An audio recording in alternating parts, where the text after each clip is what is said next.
हम लोग आपकी एक्सरसाइज 2.2 कर रहे थे। हम उसके 8 सम पहले ही कर चुके हैं। आज हम उसी एक्सरसाइज का 9 सम करेंगे।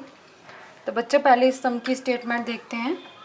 तो 9 सम है जो आपका प्रश्नावली का, उसकी स्टेटमेंट है कि राहुल और हारून की वर्तमान आयु में अनुपात 5:7 है।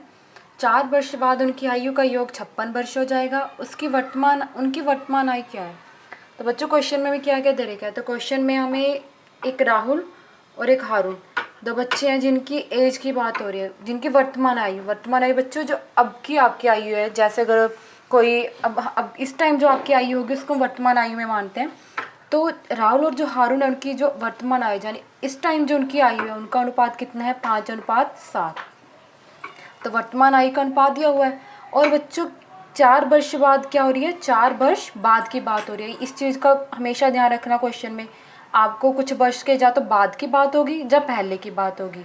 तो यहाँ पे क्या हो रहा है? 4 वर्ष बाद की बात हो रही है। तो कह रहे हैं बच्चों कि 4 वर्ष बाद उनकी किनकी? राहुल और हारून की। अगर हम कहते हैं उनकी आयु को जोड़ें, अगर उनकी राहुल और हारून की 4 वर्ष बाद यानी 4 वर्ष आगे जाने के बाद अगर उनकी आयु का हम योग करें तो वो योग कितना है? 56 वर्ष। और हमें उनकी क्या बतानी है? वर्तमान आयु। तो बच्चों इस स्टेटमेंट में जो जो चीज़ आपको दे रखी थी उसका आपने अंडरलाइन करना है। तो उसकी हेल्प से हम इसकी जो हमें ये दिया होगा समीकरण बनाएंगे और समीकरण का क्या करेंगे? हल निकालेंगे।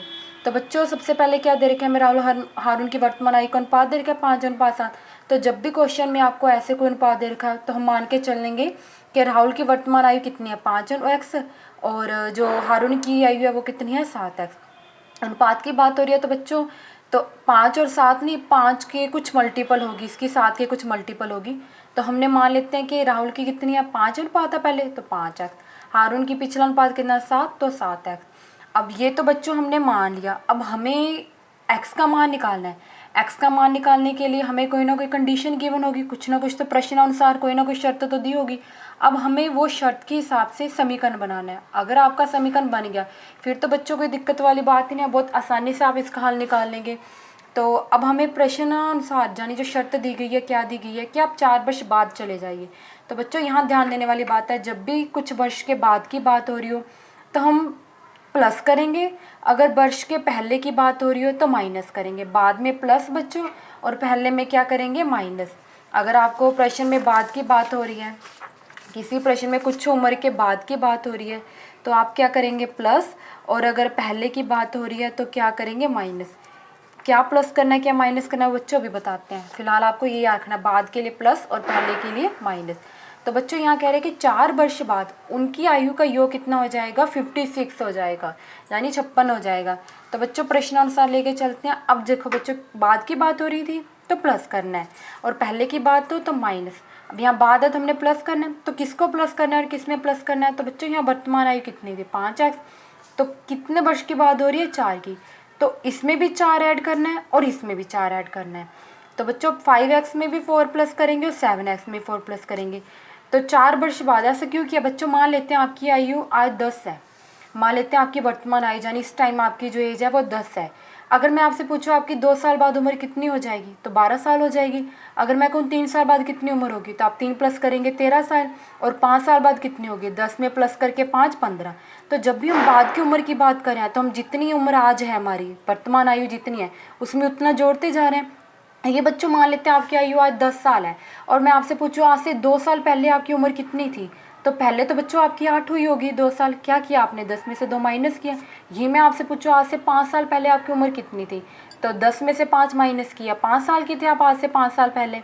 तो बच्चों इसी शर्त के हिसाब से जब भी पहले की बात हो माइनस और बाद की बात हो प्लस, किस में प्लस और माइनस करना है? आपकी जो वर्तमान आयु होगी जितने वर्ष के बाद या पहले की बात हो रही है। तो यहाँ पे बच्चों हमारी 4 वर्ष बाद की बात हो रही थी, तो 4 वर्ष बाद राहुल की आयु तो होगी 5x + 4 और हारून की होगी 7x + 4। बड़े प्रश्न में हमें गिवन था कि 4 वर्ष बाद उनकी आयु का जो योग है वो 56 है। तो बच्चों 4 वर्ष बाद मैंने राहुल की आयु निकाली, हारून की आयु निकाली, और उन दोनों का क्या कर दिया? मैंने योग कर दिया। और योग करने के बाद उत्तर कितना आ रहा है? मेरा 56 आ रहा है। तो मैंने उसको क्या किया? 56 के बराबर रख दिया। तो बच्चों अब क्या है? अब तो कोई दिक्कत वाली बात रही नहीं है। आपको यहाँ तक समझ में आ गया अच्छे से? तो बच्चों अब तो आपको कैलकुलेशन ही करनी है जो आपको बहुत अच्छे से करनी आती है। क्या करेंगे? हम ब्रैकेट हटाते हैं, 5x + 4, यहाँ पे क्या आ रहा है? प्लस का साइन है तो अंदर निशान चेंज नहीं होंगे। 7x plus 4। अब बच्चों x वाली टर्म को एक साइड रखना है, प्लस करना है, और जो हमारी संख्या है उसको दूसरी साइड लेके जाना है। तो 5x प्लस 7x आपका 12x, और 4 प्लस 4 कितना हो गया आपका 8 है। 56 आपका इस साइड था। अब बच्चों 8 यहाँ प्लस का है, वहाँ किसका जाएगा, माइनस का, क्योंकि इक्वल के जब दूसरी साइड हम टर्म चेंज करते हैं साइन चेंज होता है। अब बच्चों 56 में 8 माइनस किया 48। 12 यहाँ ऊपर है, जब मल्टीप्लाई में है वहाँ नीचे जाएगा या डिवाइड में। अब बच्चों ये जो है हमने 12 के टेबल पर 48 कितने पे आता है, 4 पर, तो x का मान कितना आ गया आपका 4। अब हमें क्या निकालना था, हमें तो निकालना था उनकी वर्तमान आयु, यानी राहुल और हारून की वर्तमान आयु। तो हमने कितनी मान दी राहुल की वर्तमान आयु 5x। तो बच्चों x का मान कितना है 4, तो 5 के 4 से मल्टीप्लाई की 20 वर्ष आ गया। इसी तरह हमने हारून की निकालनी थी 7x थी, तो 7 की 4 से मल्टीप्लाई की आपका 28 वर्ष आ गया। तो राहुल की वर्तमान आयु 20 वर्ष है और हारून की वर्तमान आयु कितनी है 28 वर्ष है।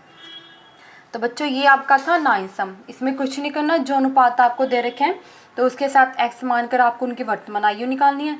फिर जितने वर्ष बाद की बात हो रही है तो उतनी ही बार आपको प्लस करना है, और जितने वर्ष पहले की बात हो रही है तो उतना ही आपको क्या करना है, माइनस करना है। क्यों प्लस माइनस करना है वो हमने अभी एग्जाम्पल से समझ लिया। आपको वो ध्यान में रखना है कि आप मान लेते हैं आपकी आयु आज 10 साल है, तो बाद में कितनी होगी, पहले कितनी होगी। बच्चों बस यहाँ से आपका समीकरण बनेगा, आगे आपको कैलकुलेशन करके मान निकालना है। तो ये आपका 9 सम था। तो बच्चों अब हम इसी एक्सरसाइज का आपका 10 सम देखते हैं। तो 10 सम देखते हैं बच्चों, इसमें क्या कहा गया आपका, और उसको सॉल्व करते हैं अभी।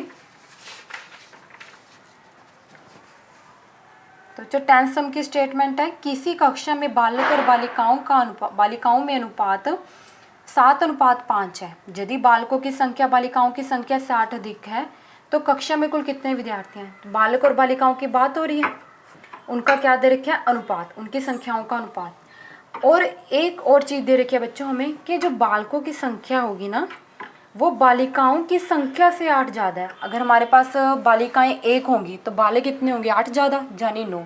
अगर हमारे पास कैसे बच्चों, यहाँ से ये कह रहे हैं कि बालकों की संख्या बालिकाओं की संख्या से 8 ज़्यादा है।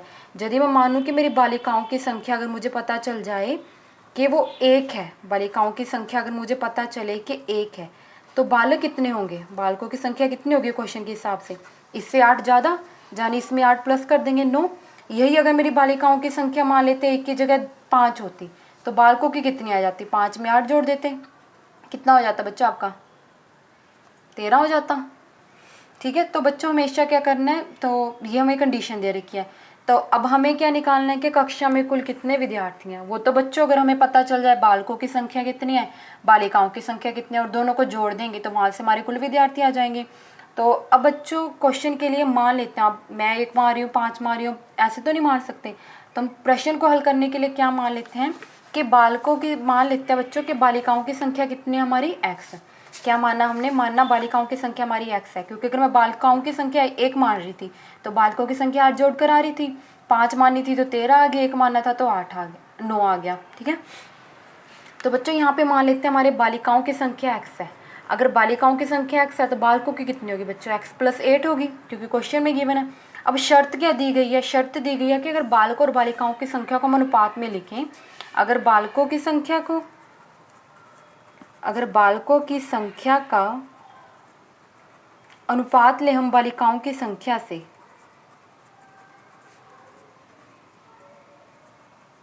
तो वो कितना दिया गया बच्चों 7:5। लेकिन हमारे पास बालिकाओं की संख्या कितनी है, x प्लस 8। तो बच्चों में क्या दे रखा है, और जो हमारे बालिकाओं की संख्या वो कितनी है। तो बच्चों हम कह सकते हैं इन दोनों का अनुपात कितना दे रखा है हमें 7:5, क्योंकि ये हमें एक प्रश्न में शर्त के हिसाब से दिया गया है और ये भी हमने प्रश्न के हिसाब से बनाया है। तो जब भी ऐसे अनुपात में दिया गया हो तो उसको हम कैसे लिख सकते हैं, ऐसे x प्लस 8/x हो जाएगा बच्चों, और ये 7/5 हो जाएगा। जब भी अनुपात में दिया हम तो हम इसको ऐसे फ्रैक्शन में लिख सकते हैं। तो आगे क्या बच्चों, अब तो कोई दिक्कत वाली बात नहीं है, आपका जो है समीकरण बन गया। अब तो आपको मान निकालना है। तो क्या करेंगे बच्चों, पहले क्रॉस प्रोडक्ट करेंगे 5 की ऊपर इस साइड और x की इस साइड। तो 5 की इन दोनों से प्रोडक्ट करेंगे, 2 टर्म है तो एक बार ब्रैकेट में लिख लेते हैं ताकि कोई दिक्कत ना हो। और 7 और x की प्रोडक्ट तो 7x आ जाएगी। अब बच्चों 5 की प्रोडक्ट कर रहे हैं तो यहाँ कितना होगा 5x और यहाँ कितना होगा 40। अब x वाले टर्म एक साइड रखनी है, यहाँ 5x प्लस का है वहाँ माइनस का गया, आपका कितना आ गया 2x। अब 2 यहाँ बच्चों ऊपर है या मल्टीप्लाई में, वहाँ नीचे या डिवाइड में आएगा। अब 2 के टेबल में 40 कितने पे आता है 20 पे। तो 20x का मान कितना आ रहा है आपका 20, यानी 20 इक्वल x या फिर x इक्वल 20, एक ही बात होती है बच्चों। अब हमें तो बताना है कुल विद्यार्थी। तो बच्चों बालिकाओं की संख्या कितनी मानी थी हमने x, तो अब कितनी आ रही है हमारी 20, और बालिकाओं की संख्या कितनी थी, तो बच्चों बालिकाओं की संख्या तो हमारी 20 आ गई, और बालकों की संख्या कितनी है, जितनी बालिकाओं की संख्या उसमें क्या करना है 8 जोड़ना है। तो 20 + 8 क्या कितना आ गया आपका 28। निकालने थे कुल विद्यार्थी, तो कुल विद्यार्थी कितने होंगे बच्चों, आपकी कक्षा में जितनी लड़कियां और जितने लड़कियां दोनों को जोड़ देंगे तो कुल विद्यार्थी कितने हुए बच्चों, तो 20 + 28 यानी 48, और यही आपका क्या है आंसर है। आसान था ना बच्चों ये क्वेश्चन। क्या किया आपने, कुछ नहीं, इसमें पहले बालिकाओं की ये जो शर्त दी गई थी कि बालिकों की संख्या बालिकाओं की संख्या से 8 ज़्यादा है, तो बालिकाओं की हमने मान ली, बालकों की निकल गई, और शर्त में हमें अनुपात दे रखा था तो हमने अनुपात में रखा। समीकरण का क्या किया हमने, हल निकाला, हल निकालने के बाद हमें x का मान मिला, और जो क्वेश्चन में हमें पूछा गया था वहाँ x का मान रखने पर हमें क्या प्राप्त हो गया बच्चों, कुल विद्यार्थी प्राप्त हो गए। तो बच्चों ये जो था आपका इसी एक्सरसाइज का 10 सम था। अब हम इसका देखते हैं 11 सम। तो 11 सम देखते हैं बच्चों भी हम इसका। तो 11 सम की स्टेटमेंट देखते हैं बच्चों। अभी क्या कहा गया इसमें कि बाईचुंग के पिताजी उसके दादाजी से 26 वर्ष छोटे हैं। तो 3 लोगों की बात हो रही है बच्चों यहाँ। एक तो कोई बाईचुंग है, किसी का नाम होगा, उसके पिताजी और उसके दादाजी हैं। अंडरलाइन करते जाए कीजिए बच्चों जब भी आपको स्टेटमेंट वाले क्वेश्चन दे रखे हो क्या क्या चीज़ दे रखी है। तो 3 लोगों की बात हो रही है जहाँ, एक बाईचुंग, एक उसके पिताजी और उसके दादाजी की। तो कह रहे हैं कि बाईचुंग के पिताजी उसके दादाजी से 26 वर्ष छोटे हैं और उससे 29 वर्ष बड़े हैं। एक बार प्रश्न देखते हैं फिर समझाती हूँ क्या कहा गया यहाँ। यदि तीनों की आयु का योग क्या है 135 वर्ष है तो उनकी आयु अलग अलग ज्ञात कीजिए। तो बच्चों प्रश्न में हमने बाईचुंग, उसके पिताजी और उसके दादाजी की आयु निकालनी है। अब वो तो हम निकाल लेंगे बच्चों, लेकिन अब जो दिया गया है वो देखते हैं हम, उसकी हेल्प से हम फाइंड आउट करेंगे। तो बच्चों बाईचुंग के पिताजी और उसके दादाजी से 26 वर्ष छोटे हैं। हमें क्या कह रखा है कि जो पिताजी हैं बाईचुंग के, उसके दादाजी की जितनी भी उम्र होगी उससे 26 वर्ष छोटे होंगे, और उससे क्या है 29 वर्ष बड़े हैं। तो अब यहाँ पे हमें 29 वर्ष बाईचुंग से बड़े दे रखे हैं और उसके दादाजी से 26 वर्ष क्या दे रखे हैं, छोटे। तो कहीं ना कहीं जो हमारा प्रश्न है बाईचुंग के आसपास घूम रहा है, तो मान लेते हैं कि बाईचुंग की ही आयु कितनी है, x वर्ष। इससे क्या फ़ायदा होगा बच्चों भी देखते हैं। अगर मैंने बाईचुंग की आयु x वर्ष मानी तो मैं उसके पिताजी की आयु कैसे निकाल सकती हूँ। बाईचुंग के पिताजी उससे कितने वर्ष बड़े हैं, 29 वर्ष बड़े हैं ना। तो यहाँ से उसके पिता की आयु कितनी हो जाएगी, x + 29 वर्ष। जैसे मैं आपको बोलूँ कि आपकी उम्र 10 साल है और आपका जो भाई है उसकी उम्र आपसे 5 साल ज़्यादा है, तो कितना होगा बच्चों। तो आम सी बात है कि उसकी उम्र जो होगी 15 वर्ष होगी, तभी वो आपसे 5 साल ज़्यादा है। तो वहीं यहाँ पर अगर बाईचुंग की आयु x है और उससे 29, और उसके जो पिताजी हैं उससे 29 वर्ष बड़े हैं, तो उसके पिताजी की आयु कितनी होगी, उसमें 29 प्लस कर देते हैं, और उसके दादाजी की आयु निकाल लेते बच्चों। तो अब जो बाईचुंग है, अब बाईचुंग के पिताजी की आयु कितनी है, x + 29 वर्ष होगी। बाईचुंग की x थी, उसके पिता की x + 29 होगी। अब दादाजी जो हैं वो क्या हैं, अब बाईचुंग के पिताजी उसके दादाजी से 26 वर्ष छोटे हैं, तो इसका मतलब उसके दादाजी जो होंगे उससे 26 वर्ष ज़्यादा होंगे। अब जैसे अभी आपको मैं एग्जांपल बता रही थी कि अगर आपकी आयु जो है 10 साल है, मान लेते हैं जो आपकी उम्र है, आपकी उम्र जो है बच्चों मान लेते हैं कि 10 वर्ष है इस टाइम जो है, और आपका जो भाई है, आपका जो भाई है वो आपसे 5 वर्ष बड़ा है, 5 वर्ष क्या है बड़ा है, तो उसकी उम्र कितनी होगी। तो 10 में 5 जोड़ देंगे 15 होगी। ये तो आप बहुत आसानी से देख सकते हैं। अब बच्चों अगर देखा जाए तो आपका भाई आपसे 5 वर्ष छोटा है, जहाँ मैं आपसे कहूँ कि आपका भाई आपसे 5 वर्ष बड़ा है, जहाँ मैं बोलूँ आप आपके भाई से 5 वर्ष छोटे हैं, एक ही बात है ना। जा तो ये कहें कि आपका जो भाई है आपसे 5 वर्ष बड़ा है क्योंकि उसकी उम्र 15 आपकी 10 है, जहाँ मैं ये कहूँ कि आप जो है आपके भाई से 5 वर्ष छोटे हैं, ये भी सही है क्योंकि आपका भाई 15 है, आप 10 हैं, 5 साल कम है उससे। तो अब हमने यहाँ पे वही किया। अब हमें क्या रखा था कि बाईचुंग के पिताजी उसके दादाजी से 26 वर्ष छोटे हैं, तो पिताजी की उम्र वैसे दादाजी की उम्र तो ज़्यादा होगी, तो पिताजी की उम्र अगर दादाजी से 26 वर्ष कम है, अगर मुझे पिताजी की उम्र में 26 जोड़ दूँ तो दादाजी की जो उम्र होगी वो मुझे मिल जाएगी। तो इस तरह से बच्चों अगर पिताजी छोटे हैं दादाजी से तो दादाजी जो होंगे पिताजी से बड़े होंगे, तो इसलिए मैंने पिताजी की आयु में कितना ऐड कर दिया 26। तो अब हमें बाईचुंग की आयु पता चल गई, पिताजी की पता चल गई, दादाजी की पता चल गई। इसको पहले थोड़ा सॉल्व कर लेते हैं बच्चों। तो दोनों संख्याएं हैं, दोनों को जोड़ करेंगे तो कितना आ जाएगा 55। तो जो दादाजी की आयु है वो यहाँ से कितनी आई है, x प्लस 55 वर्ष। अब हमें शर्त क्या दी गई है, हमें निकालना है x का मान, उसके लिए हमें बनाना है समीकरण। हमें बच्चों यहाँ शर्त दे रखी थी ना कि तीनों की आयु को अगर हम योग करें तो वो कितना है, 135 वर्ष।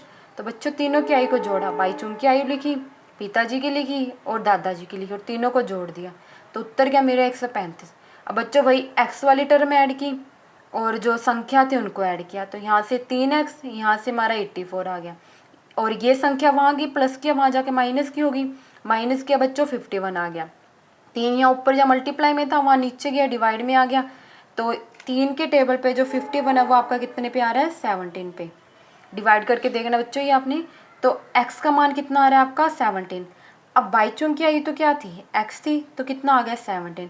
अब पिताजी की आयु कितने, x प्लस 29, तो x का मान रखा बच्चों तो कितना आ गया, दोनों को प्लस करके 46। अब दादाजी की कितनी थी, x प्लस 55, तो x में मान रखा 17, तो बच्चों दोनों को प्लस किया कितना आ गया 72। तो बाईचुंग की 17, पिताजी की 46 और जो दादाजी है उसकी कितनी आ रही है 72, और हमें तीनों की आयु ही निकालनी, तो आपने तीनों की आयु क्या बच्चों यहाँ निकाली है। तो यहीं पर आपका ये जो क्वेश्चन है क्या होता है, एंड होता है। तो क्या किया था बच्चों, इस क्वेश्चन में हमें क्या क्या गिवन था, 3 लोगों की बात हो रही थी, बाईचुंग, उसके पिता और उसके दादाजी की। तो हमने जैसे बाईचुंग की आयु मानी उससे उसके पिताजी की आयु, पिताजी जो थे बड़े होंगे, कितने बड़े हैं 29, तो बड़े हैं तो प्लस कर दिया। अब जो पिताजी थे उसकी उम्र पता चल गई, अब दादाजी जो है वो पिताजी से बड़े होंगे, कितने बड़े होंगे 26 वर्ष, तो जो जितने पिताजी की आयु थी उसमें 26 प्लस कर दिया। दो जो बड़ा होगा बच्चों, बड़े के लिए प्लस करना, छोटे के लिए माइनस करना, यहाँ ये चीज़ ध्यान रखना, बड़े के लिए प्लस, छोटे के लिए माइनस, तो इतना आ गया आपका। अब शर्त क्या दे रखी थी आपको कि तीनों की आयु का योग, तो तीनों की आयु का आपने क्या किया, लिखा, योग का निशान लगाया और समीकरण बनाया, और वहाँ से समीकरण से आपने बच्चों x का मान निकाल लिया, और उसकी हेल्प से आपसे जो जो पूछा गया था आपने क्या वो सब निकाल लिया। तो ये जो था बच्चों आपका इस एक्सरसाइज का 11वां सम था। अभी हम इसका 12वां सम देखते हैं। तो देखते हैं बच्चों इसके 12वें सम में क्या पूछा गया। तो 12वां सम है जो बच्चों उसमें कह रहे हैं कि 15 वर्ष बाद, तो इसका 12वां सम है तो उसमें पूछ रहा है बच्चों कि 15 वर्ष बाद रवि की आयु उसकी वर्तमान आयु के से 4 गुनी हो जाएगी। तो रवि की बात तो एक ही बच्चा है जिसकी बात हो रही है वो है रवि। तो 15 वर्ष बाद, यहाँ से ध्यान रखना बच्चों 15 वर्ष बाद वर्ड आया तो हम प्लस करेंगे, है ना, यहाँ से ये भी पता चल गया। तो कहते हैं 15 वर्ष बाद रवि की जो आयु होगी उसकी वर्तमान आयु यानी आज की आयु से क्या हो जाएगी, 4 गुनी हो जाएगी। और रवि की वर्तमान आयु क्या, हमें वर्तमान आयु निकालना है। देखो बच्चों वर्तमान आयु की बात हो रही है बाद की, तो पहले अगर उसकी हमें वर्तमान आयु पता हो तो बाद की आयु तो हम निकाल ही लेंगे। तो मान लेते हैं बच्चों कि इसकी वर्तमान आयु x वर्ष है, माना रवि की वर्तमान आयु कितनी है x वर्ष। तो अब हमें क्या दे रखा है कि 15 वर्ष बाद जो रवि की आयु इसकी वर्तमान आयु की कितनी हो जाएगी, 4 गुनी। गुनी का मतलब होता है बच्चों गुना करना है, यहाँ से ये ध्यान रखना, गुनी का मतलब गुना। तो अगर आज उसकी आयु x है तो उसकी जो 15 वर्ष बाद आयु होगी वो कितनी हो जाएगी, 4x। अगर यहाँ 5 वर्ष बाद पूछा होता, 5 वर्ष गुनी, अगर 5 गुनी हो जाती तो 5x, 4 गुनी हो रही है तो 4x, 3 गुनी हो रही है तो 3x। तो यहाँ पे अगर हम बात करें 15 वर्ष बाद रवि की आयु की तो कितनी होनी थी बच्चों, वो 4x यानी 4 गुनी होनी थी। फिर से बताते हैं बच्चों, एक तो रवि की वर्तमान आयु आपने मानी। अगर हम बात करें कि 15 वर्ष बाद क्या बोल रखे हैं हमें कि 15 वर्ष बाद जो रवि की आयु होगी उसकी वर्तमान आयु की कितनी हो जाएगी, 4 गुनी। तो 15 वर्ष बाद अगर मैं रवि की आयु की बात करूँ, अगर उसकी वर्तमान आयु x है, यदि रवि की वर्तमान आयु बच्चों x है और उन्होंने कहा है कि उसकी जो आयु है वो 15 वर्ष बाद इसकी वर्तमान आयु की 4 गुनी हो जाएगी, तो बच्चों वो कितनी होगी, 4x। लेकिन अब हमें पता है कि 15 वर्ष बाद की भी बात हो रही है, तो अगर आज x है तो कहीं ना कहीं ये 15 भी तो होगी। अगर 15 वर्ष, जैसे यहाँ था कि आज किसी की आयु 10 है तो 5 वर्ष बाद उसकी आयु 15 हो रही थी, तो बच्चों यहाँ अगर आज उसकी आयु x है तो 15 वर्ष बाद आयु तो कितनी होनी चाहिए, x प्लस 15। लेकिन हमें क्या दे रखा है कि कितनी हो जाती है, 4 गुनी। अब हमारे हिसाब से तो x प्लस 15 होनी चाहिए थी और दे रखा है कि 4 गुनी हो जाएगी। तो दोनों ही क्या होंगे, अब किसी इंसान की एक टाइम पे ये तो नहीं हो सकता वो 10 साल का भी है और 11 साल की हुई है, या तो वो 10 का होगा या वो 11 का होगा। तो यही बात है, या तो वो x प्लस 15 का होगा या वो 4x का होगा। लेकिन प्रश्न कह रहा है कि वो 15 प्लस x का भी होगा क्योंकि बाद की बात हो रही है, और 4 गुनी भी हो रही है, वो 4x का भी होगा।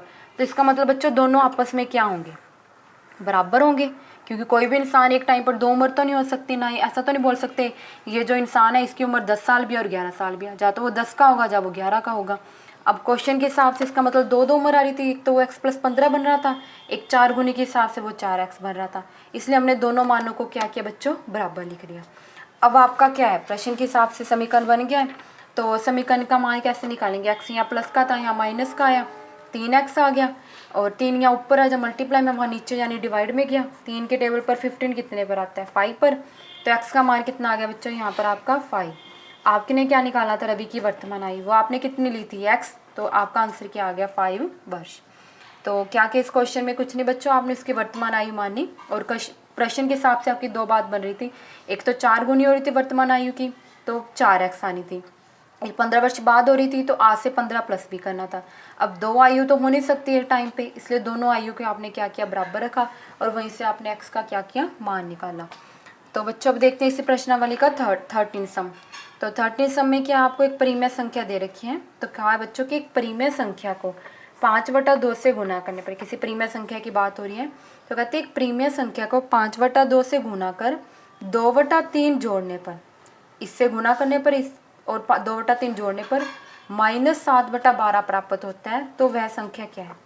बहुत आसान है बच्चों, सब कुछ दे रखा है, परिमेय संख्या की बात हो रही है, तो मान लेते हैं परिमेय संख्या x। आप कह रहे होंगे मैडम p/q क्यों नहीं माना, इस हिसाब से माननी थी, क्योंकि परिमेय संख्या तो ऐसी होती है अंश और हर वाले, लेकिन बच्चों हमने तो पढ़ा था कि हर पूर्णांक की क्या है, हमारा परिमेय संख्या है, तो इस हिसाब से भी तो कोई मान सकते हैं।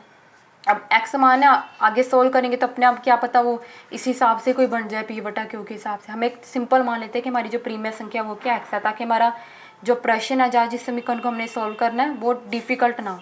अगर आप p/q या x/y मानेंगे तब भी बच्चों आपका आंसर आ जाएगा, थोड़ा बस डिफिकल्ट हो जाएगा। तो हम मान लेते हैं कि परिमेय संख्या यहाँ x है।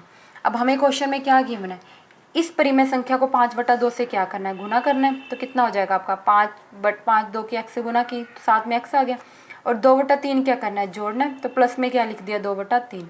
अब प्राप्त क्या होगा, यानी उत्तर क्या आ रहा है, -7/12, तो बराबर में क्या आएगा, -7/12। तो बच्चों ये तो बहुत आसानी से आपका समीकरण बन गया। अब आपको इसका हल निकालना है, ये संख्या यहाँ प्लस की थी, वहाँ माइनस की गई, दोनों का 12 और 3 का आपने क्या किया, लघुत्तम लिया, 12 आया।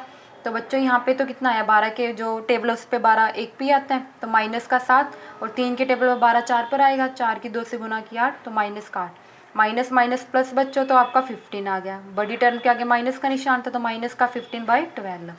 अब बच्चों यहाँ पे देखा जाए तो अब आपका क्या है, इसको अगर बच्चों 3 के टेबल पर हम देखें तो 3 के टेबल पर 15 कितने पर आता है, 5 पर, और ये जो 12 है वो कितने पर आएगा, 4 पर, तो यहाँ से आपका कितना आ गया, -5/4।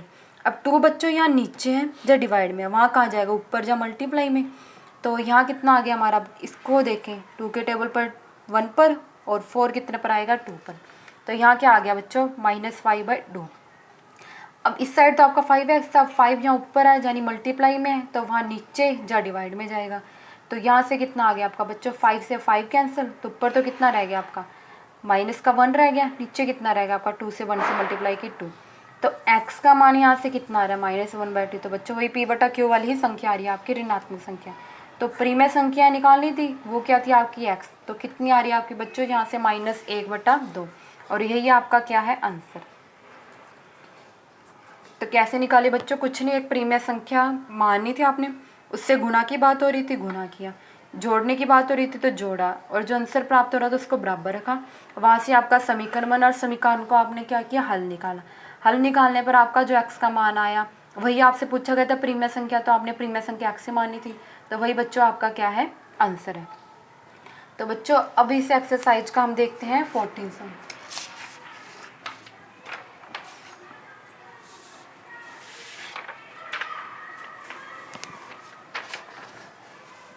तो बच्चों 14 सम की स्टेटमेंट देखते हैं पहले।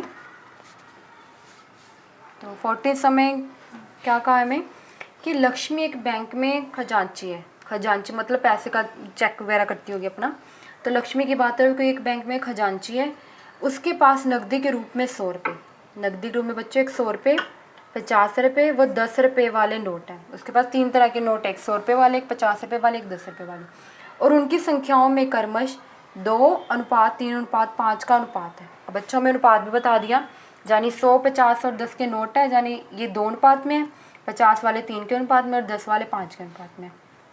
और कुल मूल्य यानी पैसे को अगर कुल मूल्य की बात करें तो बच्चों में वो भी बता रखा है कि कितना है, 4 लाख है।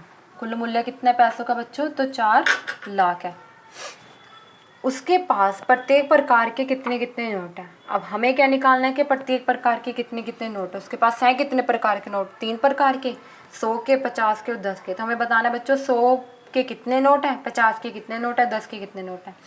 तो क्वेश्चन में देखते हैं बच्चों, बहुत आसान सा क्वेश्चन, बस थोड़ा सा ध्यान देना। तो मान लेते हैं बच्चों, हमें संख्या माननी है। अब हमें क्या गया, 100 रुपये, 50 रुपये वाले, 10 रुपये वाले नोट हैं। तो बच्चे 100 रुपये वाले नोटों की अगर संख्या की बात करें, उसने पूछा ना कि उसके पास कितने कितने प्रकार के नोट है, यानी हमें संख्या बतानी है। तो मान लेते हैं कि 100 रुपये वाले नोटों की संख्या, अनुपात दे रखे ना बच्चों, अनुपात से मानेंगे। सिंपल एक्स की जगह कितना मान लेते हैं, 2x। इस तरह से 50 रुपये वाले नोटों की संख्या कितनी हो जाएगी, 3x। और 10 रुपये वाले नोटों की संख्या कितनी हो जाएगी, 5x।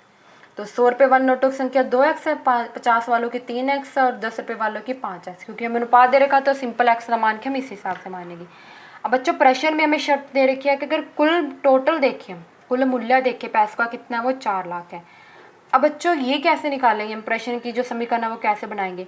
अब मैं आपको बोलूँ बच्चों, एक एग्जाम्पल से समझते हैं। जैसे आपके पास 1 रुपये का सिक्का है, ठीक है, 1 रुपये का कोई सिक्का है या नोट है, जो भी है, 1 रुपये का नोट मान लेते हैं। 1 रुपये के आपके पास जो नोट है ना बच्चों, वो 10 है। 1 रुपये के जो नोट है आपके पास वो 10 है। तो आपके पास कुल कितने रुपये हैं, आप क्या करेंगे, 1 की 10 से मल्टीप्लाई करेंगे 10, तो आपके पास 10 रुपये होंगे। यही मैं अगर आपको बोलूँ कि 2 रुपये वाले नोट है, जो 2 रुपये वाले नोट हैं वो आपके पास 10 हैं, तो आपके पास कुल कितने रुपये हैं बच्चों, 20 रुपये होंगे। कैसे निकाला, 2 की 10 से गुना करके। चाहे आपके पास नोट 10 है लेकिन आपके पास है कितने मूल्य के, 20 मूल्य के ना, 20 रुपये की चीज़ खरीद सकते हैं। आपके पास नोटों की संख्या तो आपके पास 10 है बच्चों, लेकिन उससे आप कितने मूल्य की चीज़ खरीद सकते हैं, 20। तो नोटों की संख्या होना अलग बात है और मूल्य होना अलग बात है। तो मूल्य हम कैसे निकालते हैं बच्चों की, जितनी संख्या और वो जितने रुपए के हैं, जितनी संख्या है जितने रुपए के हैं। जैसे यहाँ 10 नोट थे, कितने रुपए के थे, 1 रुपये के, तो मूल्य कैसे निकाला, दोनों की मल्टीप्लाई करके। यहाँ पे कितनी संख्या थी, 10, कितने रुपए का था, 2, तो मूल्य कैसे निकाला, 20 करें, दोनों की मल्टीप्लाई करके। तो बच्चों यहाँ पे भी हमें कुल मूल्य दे रखे हैं। तो अगर मुझे कुल मूल्य निकालना हो, अगर मैं देखूँ 100 के कितने नोट है, 2x, तो अगर 100 रुपये वाले नोटों की संख्या 2x, अगर मैं मूल्य निकालूँ तो कैसे निकालूंगी बच्चों, 100 की 2 से मल्टीप्लाई करके, तो वो कितना होगा, इन दोनों की मल्टीप्लाई हो जाएगी, यानी 200x। अगर मैं 50 रुपये वाले नोटों का संख्या कितनी है, 3x, अगर 50 रुपये वाले नोटों की मूल्य निकालूँ तो कैसे निकालूंगी बच्चों, 50 की 3x से मल्टीप्लाई करके, यानी इन दोनों की मल्टीप्लाई हो जाएगी, कितना आ जाएगा आप 150, पीछे x रहेगा। ऐसे बच्चों 10 रुपये वालों की संख्या कितनी है हमारी, 5x, तो मूल्य कितना होगा, 10 की 5 से मल्टीप्लाई की 50 और साथ में x। तो 100 रुपये वाले जो नोट है आपके पास बेशक 2x हैं, लेकिन आप उससे 200x की चीज़ खरीद सकते हैं। इस तरह से 50 रुपये वालों की आपसे 150x की चीज़, और 10 रुपये वाले नोटों से आप 50x की। तो बच्चों 100 रुपये वाले नोटों का मूल्य इतना है, 50 वालों का इतना है और 10 वालों का इतना है, और कुल मूल्य कितना है आपका, 4 लाख। तो तीनों को अगर मैं प्लस कर दूँ तो किसके बराबर होगा, 4 लाख के। तो यही किया गया बच्चों। यहाँ पहले क्या निकाला, कुल मूल्य। कुल मूल्य हमेशा कैसे निकालते हैं, जितने रुपए का आपका नोट है और जितनी संख्या है दोनों को मल्टीप्लाई करके। ये एग्जाम्पल आप ध्यान रखिएगा, उससे आपको अच्छे से समझ में आ जाएगा, ठीक है बच्चों। तो इस तरह से निकालते हैं। तो अब क्या किया, पहले हमने कुल मूल्य निकाला 100 रुपये वालों का, 50 वालों का और 10 वालों का, और टोटल के बराबर रखा। अब बच्चों तीनों एक्स वाली संख्या है, प्लस किया 400x, वहाँ 4 लाख था, मल्टीप्लाई में जो ऊपर है वहाँ डिवाइड में किया। तो इस 400 के टेबल पर जब इसको डिवाइड करेंगे तो कितना आ जाएगा बच्चों आपका 1000, यानी 1000। तो x का मान 1000 आ गया। अब हमें तो निकालना है कि कितने कितने नोट है, यानी संख्या निकालनी थी। तो 100 रुपये वाले नोटों की संख्या माननी थी 2x, तो x का मान रखा हमने, तो कितना आ गया आपका 2000। तो 100 रुपये वाले बच्चों आपके पास 2000 नोट हैं, और 50 रुपये वाला सेम 3x था, तो 3 की मल्टीप्लाई की 1000 से 3000, और 10 रुपये वाले कितने थे 5x से, तो 5 की 1000 से मल्टीप्लाई की कितना आ गया 5000। तो आपके पास बच्चों 100 रुपये वाले नोटों की संख्या 2000 है, 50 रुपये वालों की 3000 है, और 10 रुपये वालों की कितनी है 5000। और आपसे प्रश्न में नोटों की संख्या ही पूछी गई थी। तो कैसे किया था बच्चों, एक बार फिर से रिवाइज करते हैं। तो इस क्वेश्चन में कुछ नहीं, आपको 3 प्रकार के नोट थे, तीनों का अनुपात दे रखा था। तो उनका अनुपातों के हिसाब से आपने क्या किया, संख्याएं मानी। अब कुल मूल्य गिवन था, दिया गया था आपको क्वेश्चन के, और कुल मूल्य निकालने के लिए क्या करना है, हमने संख्या को जितने रुपये के नोट है उससे गुना करना है। कुल जो दिया गया था यानी कुल मूल्य दिया गया, तो आपने क्या करना है प्लस। तो तो बच्चों समीकरण बन गया। आगे आपने समीकरण का हल निकालना है, वहाँ से x का मान निकालना है, और प्रश्न में जो पूछा गया वहाँ पे x का मान रख के आपने क्या करना है, आंसर निकालना है। तो बच्चों ये इस प्रश्नावली का था 14 सम। अब हम इसी प्रश्नावली का जो 15 सम देखते हैं। तो 15 सम में बच्चों वही सिक्कों की बात हो रही है, तो देखते हैं। तो मेरे पास 300 रुपये मूल्य के, तो यहाँ कोई कह रहा है कि मेरे पास 300 रुपये मूल्य के 1 रुपये, 2 रुपये और 5 रुपये वाले सिक्के हैं। तो बच्चों कुल मूल्य तो दे दिया 300 है, जैसे वहाँ 4 लाख दे रखा था। अब है इसके पास भी 3 प्रकार के सिक्के, वहाँ 100, 50 और 10 के थे। यहाँ कितने के, 1 रुपये के, 2 रुपये के और 5 रुपये वाले सिक्के हैं यहाँ। 2 रुपये वालों सिक्कों की संख्या 5 रुपये वाले सिक्कों की संख्या कितनी गुनी है। तो बच्चों अब वहाँ तो हमें डायरेक्ट अनुपात दे रखा था, यहाँ देखो हमें कुछ कंडीशन सी दे रखी है, उस हिसाब से बता रखा है, सीधा अनुपात ना दे रखा है। आपको कहा गया कि जो 2 रुपये वाले नोटों की 2 रुपये वाले सिक्कों की जो संख्या होगी ना, 5 रुपये वाले सिक्कों की संख्या से संख्या कितनी गुनी है। मतलब अगर मुझे 5 रुपये वाले सिक्के मेरे पास x होंगे, तो 2 रुपये वाले तो कितने हो जाएंगे, 3x हो जाएंगे, तिगुनी। नाम ही गुनी आ रहा है तो गुना करके निकालेंगे। अगर मेरे पास 2 रुपये वाले सिक्के जो, अगर मेरे पास 5 रुपये वाले सिक्के y होंगे, तो 2 रुपये वाले कितने हो जाएंगे, 3y हो जाएंगे। अब बच्चों और क्या दे रखा है क्वेश्चन में, और सिक्कों की कुल संख्या। वाह बच्चों क्या दे रखा है आपको, कुल संख्या दे रखी है कितनी, 160 है। तो प्रत्येक प्रकार के कितने इतने सिक्के, यानी हमें सिक्कों की संख्या निकालनी है। तो बच्चों देखते हैं, प्रश्न बहुत आसान है, उसमें बस सीधा अनुपात दे रखा था, यहाँ आपको अनुपात ना देकर कुछ मान दे रखे हैं। तो बच्चों एक तो आपको मान लेते हुए 5 रुपये वाले सिक्कों की संख्या x मानी। क्यों मानी बच्चों, क्योंकि वहाँ से हमें 2 रुपये वाले सिक्कों की संख्या क्या निकल आएगी, 3x। वहाँ अनुपात दिया गया तो उसी हिसाब से मानी थी, या नहीं दिया गया तो एक ही x मानी। अब यहाँ से 3x। तो बच्चों 5 और 2 के तो निकल गए, 1 के भी तो निकालने हैं। अब 1 के लिए क्या दे रखे हैं, हमें सिक्कों की कुल संख्या दे रखी है 160।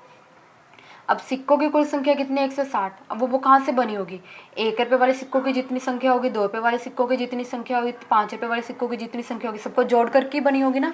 अब आपके पास इन सिक्कों की संख्या पता है, इन सिक्कों की संख्या पता है, तो अगर मैं दोनों सिक्कों की संख्याओं को टोटल संख्याओं में से माइनस कर दूँ तो मेरे पास 1 रुपये वाले सिक्कों की संख्या आ जाएगी ना। तो देखो बच्चों फिर से क्या किया, हमारे पास अब टोटल संख्या दे रखी थी सिक्कों की 160 है, कुल संख्या कितनी थी, 160 है।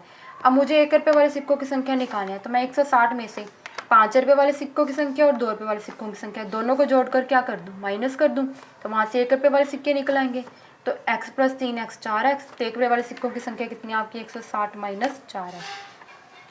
तो यहाँ तक तो बच्चों आपने संख्या निकाली, सीधा अनुपात दिया गया था, इससे पीछे वाले समय सीधा निकाला था। यहाँ एक कंडीशन दी गई तो उस कंडीशन के हिसाब से निकाला है आपने। अब बच्चों कुल मूल्य कितना दे रखा था, 300। मूल्य कैसे निकालते हैं बच्चों, वही जितने रुपये का है और जितनी संख्या दोनों को क्या करके गुना। तो 5 के x से गुना किए 5x, यहाँ 2 के 3x से गुना करेंगे कितना आ जाएगा हमारा, 2 के 3 से गुना करेंगे यानी 6x। अब यहाँ 1 की किससे गुना करेंगे, 160 - 4x। तो 1 किससे की 160 और 4x से की, तो माइनस का निशान है, माइनस का 4x बराबर कुल मूल्य जितना था 300, तो उसके बराबर रखा। तो बच्चों यहाँ से समीकरण बन गया। अब तो कोई दिक्कत वाली बात नहीं है। x वाली टर्म ये कितनी बनी हमारी, 5 में 6 जोड़ा 11x, और 11x में से 4x किया माइनस, कितना आ गया बच्चों आपका 7 है। 160 यहाँ प्लस हो रहा है बराबर 300 है, यहाँ प्लस था वहाँ जाके माइनस का हुआ, तो 140।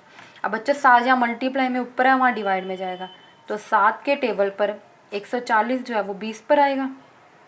तो x का मान कितना आ गया यहाँ से 20। हमें सभी सिक्कों की संख्या निकालनी है, तो 5 वाले सिक्कों की संख्या कितनी मानी थी x, तो 20 ही आएगा।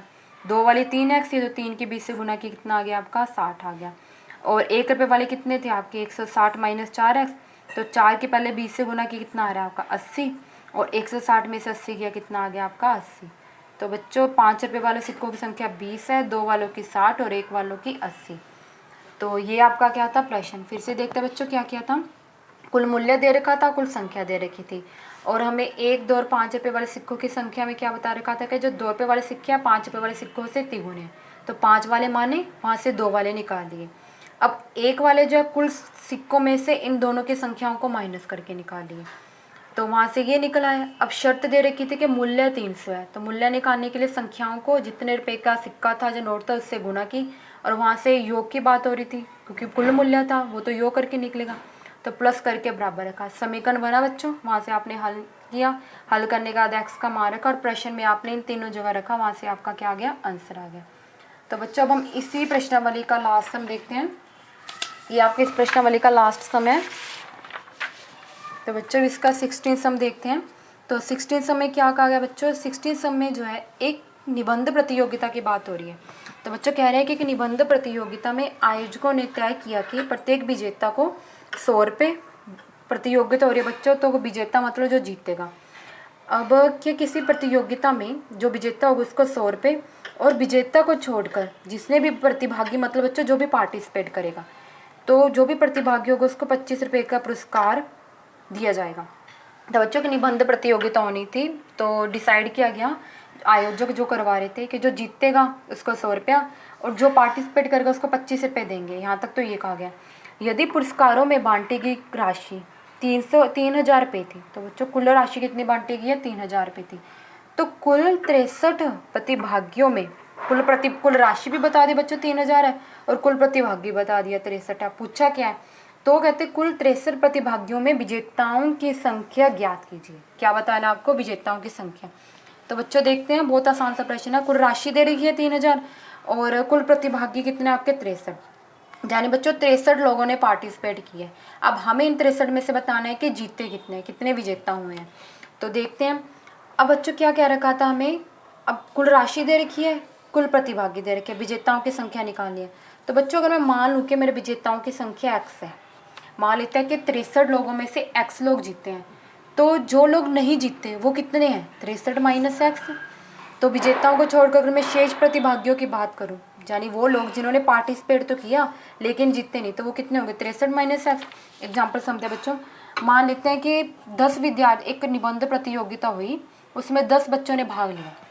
यहाँ समझते हैं बच्चों, मान लेते हैं कि निबंध प्रतियोगिता हुई, उसमें 10 बच्चों ने भाग लिया, और मैं कह दूं कि 10 में से जो है मेरे 3 बच्चे जीते हैं। 3 बच्चे, कुल क्या थे, 10 बच्चे थे जिन्होंने भाग लिया, कुल भाग लिया बच्चों ने 10 बच्चों ने। अब 3 जो थे वो बच्चों जीते हैं, 3 बच्चे जीते हैं, और 10 बच्चे थे जिन्होंने भाग लिया। तो वो बच्चे जिन्होंने भाग तो लिया लेकिन जीते नहीं, कितने होंगे, 10 माइनस 3 7, क्योंकि तभी 10 बना है ना, 10 लोगों ने भाग लिया, 3 जीत गए, 7 जो थे जीते नहीं। अब बच्चों वही यहाँ कह रखा है कि टोटल जो थे 63 लोगों ने भाग लिया है। अब मैंने मान लिया कि जीते हैं x है, तो जो भाग तो लिया लेकिन जीते नहीं वो कितने होंगे, 63 माइनस x। वहाँ सिंपल संख्या थी तो माइनस कर दिया, यहाँ एक हमारी संख्या और एक हमारा चर है तो ऐसे ही रखना होगा। अब बच्चों यहाँ तक तो हमने निकाला, अब हमें तो निकालना है x का मान, तो वो हम देखते हैं प्रश्न में हमें क्या शर्त दे रखी है। तो बच्चों यहाँ प्रश्न में हमने प्रतिभागियों का तो यूज कर लिया, लेकिन ये जो कुल राशि दे रखी है इसका अभी तक यूज नहीं किया। अब हमें क्या रखा था बच्चों कि अब यहाँ पे देखें, अब हमें क्या रखा है कि जो जीतते हैं उनको कितने रुपये दिए गए हैं, 100 रुपये। तो मतलब x लोग जीते हैं मेरे, तो कितने रुपया दिया होगा, हर बंदे को 100 दिया गया, तो x लोगों को भी 100 दिया होगा, यानी 100x। अब जो नहीं हारे उनको कितना दिया गया, 25। तो जो मतलब जिन्होंने हारे नहीं कह सकते, जो प्रतिभागी थे और जो जीतते नहीं हैं, हारे भी कह सकते हैं वैसे। तो 63 माइनस x को किससे गुना करेंगे हम, कितने दिया बच्चों उसको, 25 रुपये, तो इनकी गुना करेंगे 25 से, तो इन दोनों की गुना करेंगे और इसकी गुना करेंगे तो कितना आ गया बच्चों आपका 1575 माइनस 25 है। लेकिन हमें दे रखा है कि हमने तो क्वेश्चन में दिया गया कि कुल राशि जो बांटी गई है वो 3,000 थी। अब विजेताओं को दिया गया होगा 100 रुपया, और जो प्रतिभागी थे जिन्होंने भाग लिया था जीता नहीं उनको दिए गया 25 रुपये, और कुल राशि बांटी गई है 3,000। तो अगर मैं विजेताओं को उससे गुना कर दूं और बिना विजेताओं को जितना दिया गया उससे गुना कर दूं, तो दोनों का कुल योग कितना होना चाहिए, राशि का 3,000 होना चाहिए, क्योंकि इससे ज़्यादा तो बांटी ही नहीं गई है। तो बच्चों दोनों के मल्टीप्लाई करके योग करके लिखा तो कितना रहा आपका 3,000। यहाँ से क्या बन गया आपका समीकरण बन गया। तो बच्चों अब समीकरण बन गया, अब तो आपको क्या करना है, मान निकालना है। तो यहाँ 100x, यहाँ 25 की 63 से मल्टीप्लाई 15 से 75, यहाँ 25 की इससे की माइनस का निशान था तो माइनस का 25x, और बच्चे 100 में से 25x गया 75x, ये यहाँ प्लस का पड़ा है, और अगले लाइन में ये जो है यहाँ प्लस का है वहाँ माइनस का हो जाएगा, तो 1425, 75 यहाँ मल्टीप्लाई का जो ऊपर है वहाँ डिवाइड में जो नीचे जाएगा। अब बच्चों इसको इससे डिवाइड करेंगे ना जब आप, तो 19 आ जाएगा इसके टेबल पर, 75 के टेबल पर ये जो टर्म है हमारी 1425 19 पर आती है, तो x का मान 19 आ गया। अब हमें निकालना था विजेताओं की संख्या, वो हमने कितनी मानी थी x, तो इसका मतलब वो कितना आ गया हमारा 19। तो बच्चों इस प्रश्न का आंसर कितना है 19। तो फिर से देखते हैं क्या किया गया था बच्चों, तो प्रतियोगिता हो रही थी उसमें कुछ लोगों ने पार्टिसिपेट किया था, तो पार्टिसिपेट करने वालों की कुल संख्या दे रखी थी, विजेताओं की मानी तो जो विजेता नहीं है उनकी कितनी आ जाएगी, कुल संख्या में से विजेताओं की संख्या माइनस करके। अब हमें एक शर्त दी गई थी कि 3000 रुपये कुल बांटे गए हैं, 3000 रुपये कुल बांटे गए। अब अगर एक्स लोग जीते हैं तो सबको 100 रुपया तो देना होगा, यानी इनको तो 100 एक्स रुपये दे दिया गया होगा। तो अब जो लोग ने पार्टिसिपेट किया तो उनको 25 रुपये दिए गए, तो इन सबको तो 25 रुपये देने होंगे, तो 25 से गुना होगी। अब कुल कितने दिए हैं, 3000, तो कुल के लिए जोड़ किया तो दोनों को प्लस करके क्या किसके बराबर लिखा, 3000 से। वहाँ आपका समीकरण बना, इस समीकरण को आपने हल किया बच्चों, वहाँ से एक्स का जो मान आया वही आपका क्या है, इस क्वेश्चन का आंसर है। तो बच्चों ये जो था इस प्रश्नावली का आपका लास्ट सम था। तो उम्मीद करते हैं बच्चों आपको पूरी प्रश्नावली अच्छे से समझ में आ गई होगी। अगर आपको हमारी कोशिश अच्छी लग रही है बच्चों, अगर आपको हमारी वीडियो अच्छी लग रही है तो प्लीज़ आप हमारी वीडियो को लाइक कीजिए, अपने फ्रेंड्स के साथ शेयर कीजिए, और हमारा चैनल है कॉपी पेन मैथ, इसको सब्सक्राइब कीजिए। Thank you friends.